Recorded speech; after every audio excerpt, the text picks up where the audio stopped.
Albert Einstein once said, everybody's a genius, but if you judge a fish by its ability to climb a tree, it will live its whole life believing that it is stupid. Ladies and gentlemen of the jury, today on trial we have modern day schooling. Glad you could come. Not only does he make fish climb trees, but also makes them climb down and do a 10-mile run. Tell me, school, are you proud of the things you've done? Turning millions of people into robots, do you find that fun? Do you realize how many kids relate to that fish swimming upstream in class, never finding their gifts, thinking they are stupid, believing they are useless? Well, the time has come, no more excuses. I call school to the stand and accuse him of killing creativity, individuality, and being intellectually abusive. He's an ancient institution that has outlived his usage. So, Your Honor, this concludes my opening statement, and if I may present the evidence of my case, I will prove it. Proceed. Exhibit A. Here's a modern day phone. Recognize it? Here's a phone from 150 years ago. Big difference, right? Stay with me. Here's a car from today, and here's a car from 150 years ago. Big difference, right? Well, get this. Here's a classroom of today, and here's a class we used 150 years ago. Now, ain't that a shame? In literally more than a century, nothing has changed. Yet you claim to prepare students for the future? But with evidence like that, I must ask, do you prepare students for the future or the past?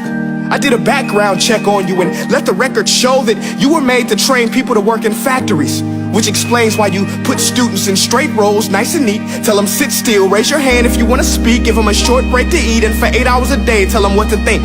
Oh, and make them compete to get an A letter which determines product quality, hence grade A of meat. I get it. Back then, times were different. We all have a past. I myself am no Gandhi.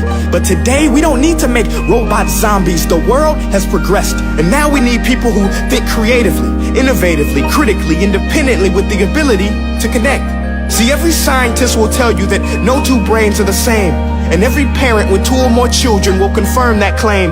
So please explain why you treat students like cookie cutter frames or snapback hats, giving them this one-size-fits-all crap. Watch your language. Sorry, Your Honor, but if a doctor prescribed the exact same medicine to all of his patients, the results will be tragic. So many people would get sick, yet when it comes to school, this is exactly what happens. This educational malpractice, where one teacher stands in front of 20 kids, each one having different strengths, different needs, different gifts, different dreams, and you teach the same thing the same way?